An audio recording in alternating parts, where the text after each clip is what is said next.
বেগম খালেদা জিয়াকে সব আলেমরা সম্মান করেন, কারণ তিনি কখনো আলেমদেরকে গালিগালাজ, কখনো ইসলাম নিয়ে আজে বাজে কথা বলেন নাই। বরং বালুর ট্রাকের কথা মনে আছে? ওই যে যেদিন বালুর ট্রাক দিল, ওই দিন সন্ধ্যাবেলায় তিনি কি বললেন বক্তব্যে? যে আলেমদেরকে জেলে ভরেছে, বলে নাই?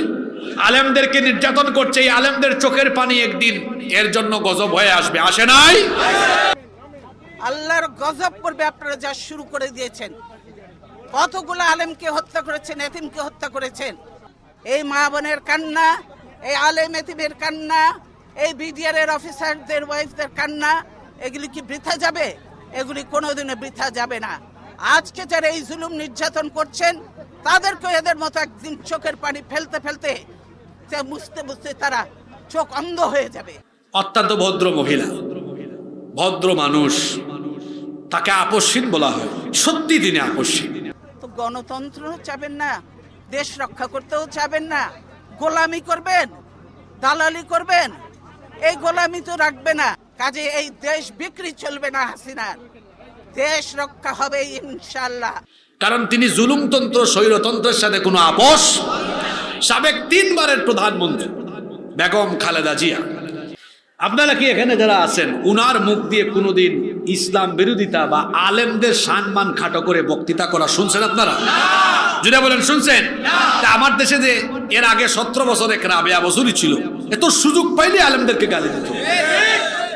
আল্লামা আহমদ শফি রহমতুল্লাহ আলাইহির মতো এত বড় মাপের আলেমকে পার্লামেন্টে এই জঘন্য, এই দাজ্জাল মহিলা তেতুল হুজুর বলেছে।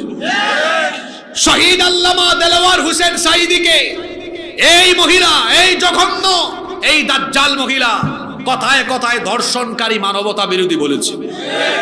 আল্লামা সাঈদীর বিরুদ্ধে যত রকমের জঘন্য মিথ্যাচার করা যায় সব করেছে। সে চেয়েছিল এই দেশের মানুষের অন্তর থেকে আল্লামা সাঈদীর নাম মুছে দেওয়ার জন্য। এই চেষ্টা করতে গিয়ে এখন ফলাফল হয়েছে উল্টা, তার নাম বাংলাদেশের মানুষের অন্তর থেকে মুছে গিয়েছে। সে চেয়েছিল আল্লামা সাঈদীকে জনগণ থেকে বিচ্ছিন্ন করতে, আল্লাহ তারে এমন গজব দিয়েছেন, জনগণ থেকে তারে বিচ্ছিন্ন করে আল্লাহ তারে চোরের মতো দেশ থেকে ভাগায় দিয়েছে। কথায় কথায় হুজুরদেরকে গালি দিত, দিত কি দিত না? হুজুরদেরকে খাটো করতো কি করতো না? আমি কি মিথ্যা বলছি? কিন্তু বেগম খালেদা জিয়াকে সব আলেমরা সম্মান করেন, কারণ তিনি কখনো আলেমদেরকে গালিগালাজ, কখনো ইসলাম নিয়ে আজে বাজে কথা বলেন নাই। বরং বালুর ট্রাকের কথা মনে আছে? ওই যে যেদিন বালুর ট্রাক দিল, ওই দিন সন্ধ্যাবেলায় তিনি কি বললেন বক্তব্যে? যে আলেমদেরকে জেলে ভরেছে, বলে নাই? আলেমদেরকে নির্যাতন করছে, এই আলেমদের চোখের পানি একদিন এর জন্য গজব হয়ে আসবে, আসে নাই?